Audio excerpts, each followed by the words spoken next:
Hey everyone, for trichomes.com, I'm Ashley Manning, and this is Careers in Cannabis. On this show, we sit down with staffing agencies, cannabis companies, and other industry professionals to discuss employment opportunities in the burgeoning cannabis industry. The cannabis industry is emerging, and with a quarter of the states still left to move forward with any kind of cannabis laws, but assuming they will, means there is going to be plenty of room for career opportunities and growth in any role that you have in the industry. And today we're here to talk about why you should consider a career change into the cannabis industry and some open opportunities available to you. On this episode, we talked to Sun Lee, recruitment manager for GreenForce Staffing, Oregon's largest employer in the recreational market and premier cannabis labor solutions company. Hey Sun, welcome to the show. Hi, Ashley. It's nice to see you, and thank you for having me on today. It's great to have you here, even with a fibula fracture. I hope that's all going well for you. It's going well. I'm sitting down, so that makes it a lot easier versus standing up. For sure. So I just hope I don't get thirsty. Well, I think there's just a remedy for that. We'll talk after, and I'll let you know what you can do. Right. All right. Well, let's get right into it. So tell me about GreenForce Staffing, who you're the recruitment manager for. Yeah. So GreenForce Staffing was started, in July of 2016 by Ryan Roosevelt. Ryan's actually an old friend of mine, one of the first people I met in Portland, Oregon.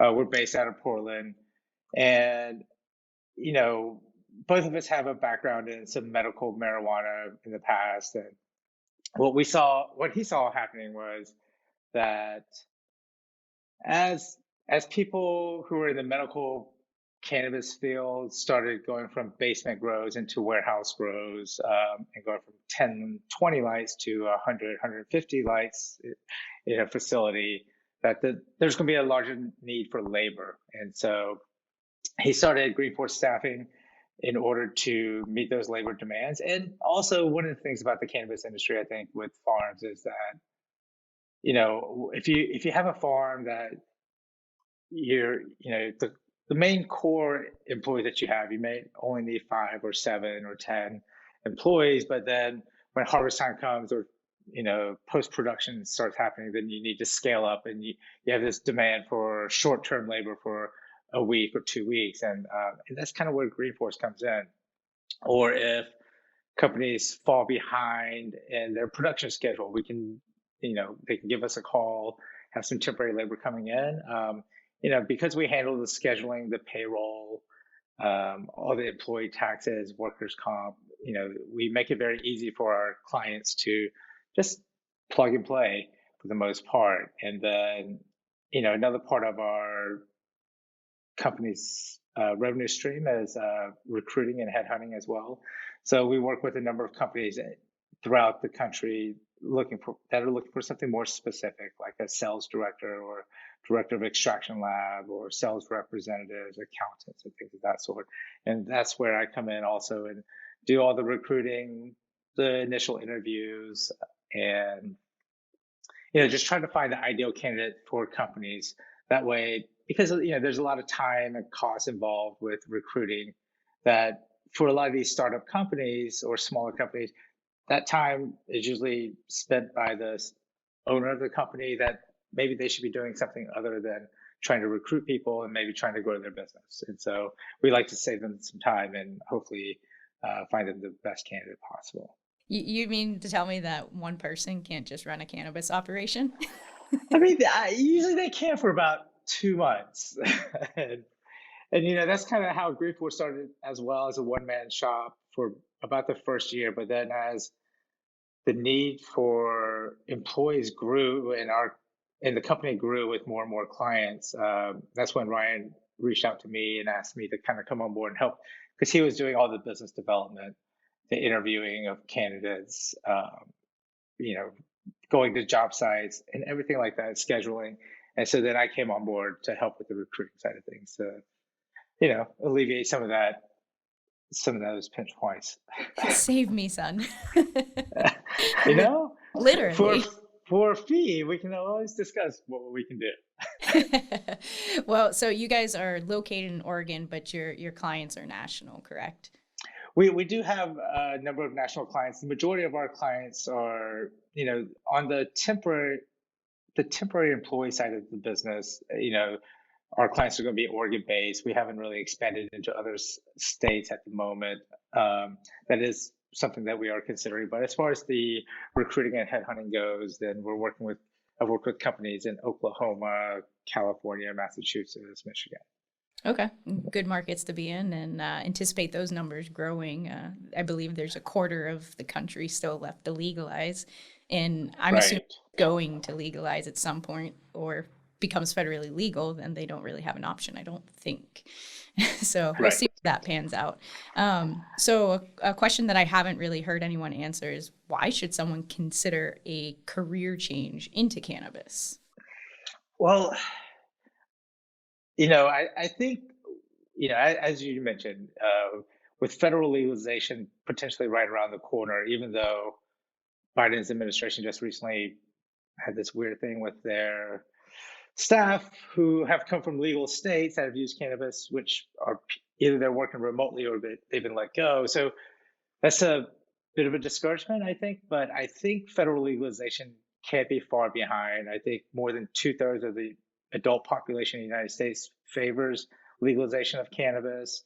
I think, as more and more states go medical and recreational, um, and just from the tax revenue, states will legalize, which then I think in turn the federal government will also legalize. So that just leads to the potential growth in this industry is phenomenal. I was reading something just recently that was predicting that the market could be around 120 billion in the next year or two, or 130 billion, and that's more than the GDP of Nebraska, and lots of other states. And so I think because of that growth, this is a good time to get in. What it reminds me of is sort of when it used to be known as the World Wide Web in the 1990s, and how there was this unlimited potential of what was going to happen. And I think we're seeing that now, especially with Canada being legal, as well as Mexico's talking about legalization of cannabis as well. So if we get into international trade, the growth potential I think is huge. And already I think cannabis the cannabis industry employs over 250,000 people in the country, which is more than the coal industry currently. And it's as that continues to grow, I think it's going to be a major economic impact. And so important for people to, if people are just bored selling insurance or maybe doing things like that, I think, this is an exciting time for people to make that career change. And that is one thing I've noticed is people who've been doing the same thing for the past 15, 20 years, that they're interested in getting into cannabis for the last 10, 15 years of their, employment before they get into retirement, just because they do see it as an exciting thing and something that they've supported maybe in the past that they haven't been able to publicly pronounce. Right. It's almost like a no-brainer to get into the industry is the way that I look at it. I like to hear different perceptions that people state as to why someone should consider that career change. And I think the new headline with Biden and the administration saying, they said one thing and then another thing happened. I hope that doesn't affect anybody thinking about considering that career change because they work in the healthcare field or they work already for a government office. I'd like to see things in more black and white and on paper before those statements are made, and consider that when you do make that career change, if you just because the employer tells you that they may not penalize you for previous cannabis use, make sure you get that on paper as well. You don't want to take a job, Right. and then something happened. But even in the cannabis industry, we're testing for cannabis as well in employees. So there's still a fine line there, but hopefully that'll all iron out as we get closer to legalization, I think. So how can professionals with established careers already, how can they leverage what they're already doing and apply that to a career in cannabis? I think it depends on each individual's background. There's certain skill sets I find that are going to translate it'll make a smoother transition into cannabis if they want to, such as finances, accounting, um, you know, doing taxes, CPAs, that sort of thing. Because, doing taxes for a bread company versus a cannabis company, it's going to be very similar. You're looking at ledgers, profits and losses. And the only difference with filing taxes, I guess, would be because it's federally illegal still, there's some other tax laws that you have to follow. So, I believe it's 280E. So you can't, cannabis businesses can't write off as many things. But overall, if you're just doing the bookkeeping and things of that sort, it's going to be similar between industries. Um, Sales is also another industry, I think, depending on especially if you come from a regulated industry like pharmaceuticals, alcohol, or tobacco, transitioning into cannabis is a fairly easy one. They're very similar in that sense. So I think, but then, then there's going to be people such as operations directors or production line and manufacturing directors. I think those people as well, if you work a bottling line on, a juice company, or you're working with a chocolates company that's doing packaging. So basically, you're just changing what's going inside of a package when you come into cannabis. So the the process is still the same. You're just using different packages now. Of course, that's going to be variable upon each state because there's different packaging laws for cannabis by state. But overall, the process is still the same. People are looking for the Sigma Six or Six Sigma, I believe, and lean manufacturing kind of skill sets. And then, so I think, in that sense, it's easier to transition now. Now, for some other people, though, it's going to be a little bit more difficult, and then maybe a little bit of background in cannabis would be helpful, such as taking some courses just to get some knowledge about what cannabis is, how it works, maybe the history of legalization or prohibition of cannabis can help people get into that cannabis space. Whereas I don't recommend these kind of courses for most individuals, but if you're in the executive suite, then I think it can be helpful to just get a better understanding of the industry. For sure. As we're talking about education, where do you think it's actually headed? There's some universities offering grad school programs, but where do you think it's actually going?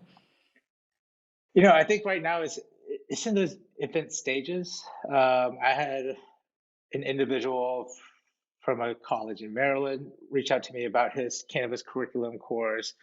And it was mainly about just the general knowledge of cannabis. Whereas I think the way they had approached me as well was talking about it as a way to help people get jobs in cannabis, such as being a bud tender or in the cultivation, which I told him that course wouldn't work. So there are these, places that offer these get your master grower certification in 6 weeks, which I think is really a waste of money. And I tell people that ask me, is this worth doing? I was like, well, not really. I mean, if you need some foundations, you can just read a book and get the foundations, but there's no way to substitute real world experience and getting your hands dirty and actually seeing the real world problems. And it sort of reminds me of when I used to work in the restaurant industry, and we would have somebody come in from culinary school. They had all the knowledge, but then once, they were on the line and the rush hit, they really had no idea how to actually work under pressure. They could tell us what we needed to do, but not actually know how to operate when it was time to operate. And so I feel the same way with people who say, "Oh, well, I took this trimming course, and they sent me 3 hip buds, and I watched a video, and now I know how to trim," which it's not a hard skill to learn, but it's also just because you're just cutting leaves off of a plant, and so people who are paying this money, though, I think to take these courses, I think that they're wasting their money. It's best to just kind of get real world experience. If you want to be a cultivator, grow your own plants. If you're in a state that's legal, start with 1 or 2 plants and just see what happens. And then I think, just like other industries, if you want to be a head grower, then, a lot of times if you don't have that experience, then it's starting at the bottom. And that's maybe you get in washing the pots or sweeping the floors and then working your way up. It's kind of going back to the restaurant industry, starting off as a dishwasher and then working your way up to different stations. And, that real world experience, I think, is invaluable. Until I see courses where it's more than 6 weeks. I mean, even after a year, if I see people who send me resumes and they say they're a master grower and on their resume that like, I've been growing for 2 years at my house with my 4 plants, I just, all the people I know with a lot of growing experience, no one would ever say that they're a master grower. Technology is always changing. Everything's always changing. So it's always a learning experience. And so, but for the executives, I think a background in cannabis courses is valuable just to get an idea of what this industry is about, what this plant is, and having that knowledge. I agree. Do you see any current jobs that are asking for any type of cannabis credentials? I know I haven't seen anything. They just say I prefer. haven't seen anything. It it would be interesting. I mean, the only cannabis credentials would be, each state's got different worker requirements. So, for example, in Oregon, you need to have the marijuana workers, OLCC marijuana worker permit. You take a 35-question test. It's kind of like getting a food handler's permit. Whereas in Washington, right across the river, you just have to be 21 years and older. So I think, those are all the requirements I see. The only other one, actually, I guess I've seen is certification in metric, MERTC, which is a cannabis tracking system that Oregon utilizes. I believe California uses it as well. But there's a number of states and that's the state's inventory tracking system for cannabis. And there's certifications available for that as well. But for the most part, I've never seen anybody require, do you have this certification from 420 University, and I've never seen anything like that. Yeah, in California, I believe, and I could be wrong, each licensed facility actually has to have one person solely dedicated just to metric. They have to be hired just as their metric office compliance officer. Right. So, Oregon's a very similar thing in Oregon as well. okay. I think it's a one-person job as well. So if someone loves compliance and making sure their company's doing everything the right way and they know how to study technical writing, I would highly encourage them to take a metric certification. I think that's one of the valuable ones out there. Do you know of any credible schools or anyone offering cannabis certifications that would be credible for those executives looking? That's a good question, actually. I don't really know. I don't really know. I mean, the ones that come, there's Notre Dame University that I've seen people with certifications from. There used to be a company based out of Portland called CiC Wellness. I believe it's CiC Wellness. But I haven't really, nothing's ever, come out on top as like, this is the school to go. We don't have the Ivy League yet, I don't think, in the cannabis world.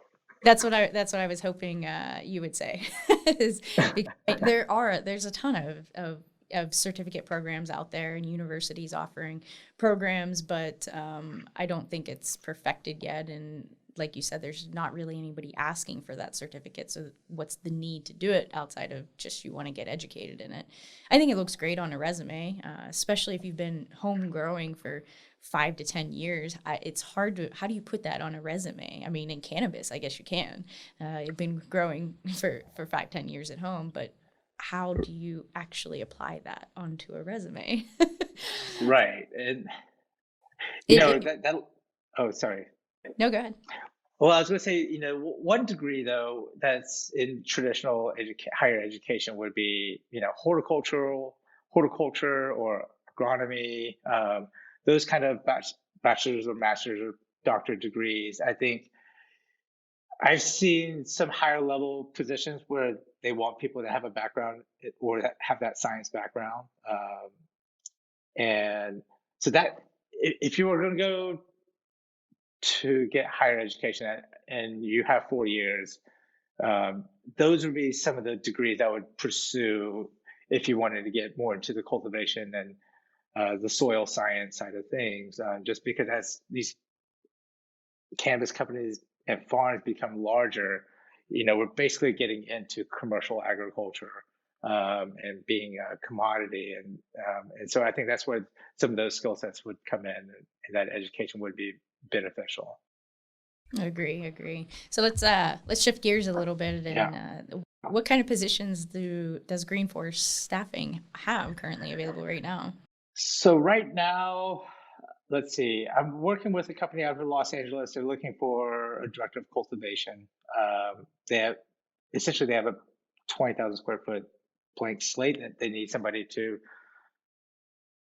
go from nuts to seeds to sale. I guess they need somebody to take care of all of that.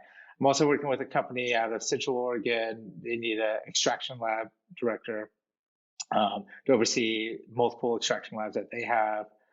Uh, I'm also working with a CBD company that's looking for somebody to do bulk CBD sales.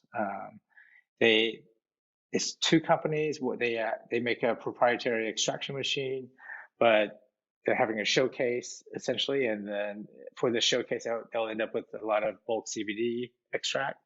So they need somebody to do the sales for that. And then we're always looking for entry level cannabis workers just for our staff here in Oregon. On average, we employ between 150 to 200 employees that we send out to, you know, various job sites throughout the state. And during the busier season, the past 3 years, basically, I haven't been able to hire enough people to cover all the shifts that we do have.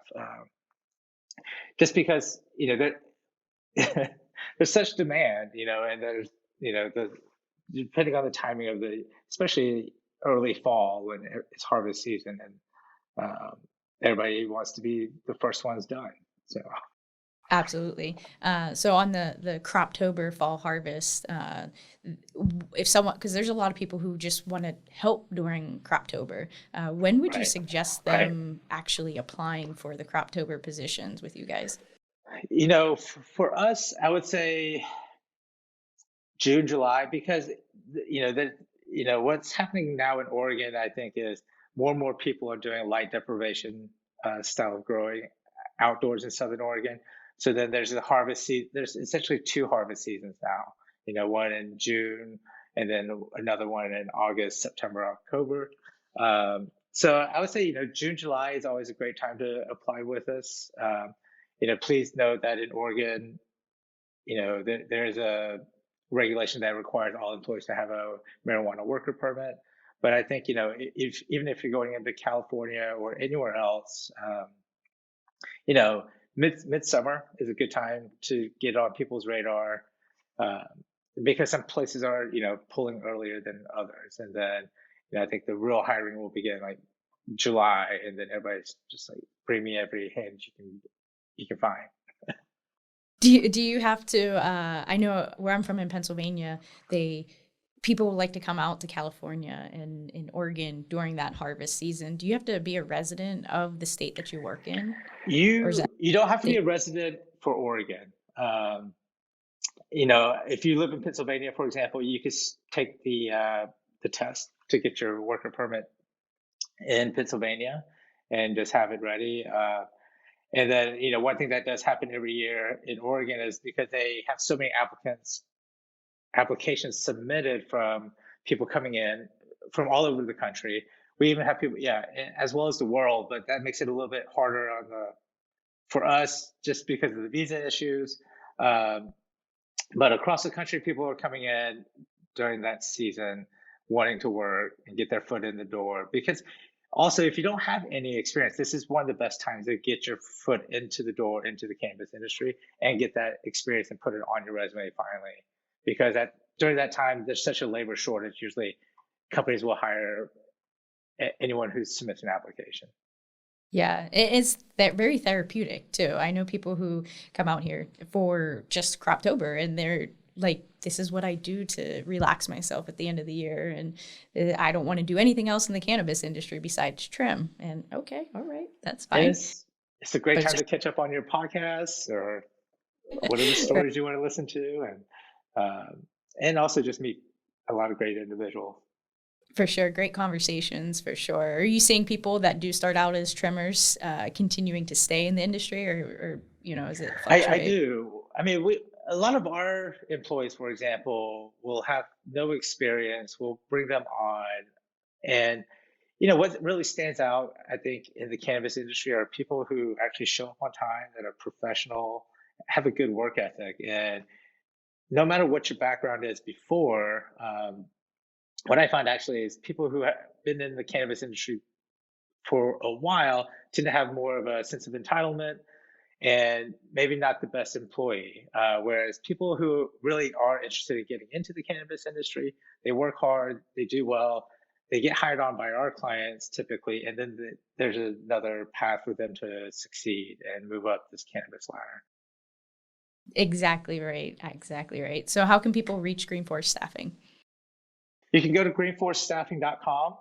That's our website. And on our homepage, you'll either see a link to our job board, or if you're a company, you can reach out to us to inquire about support.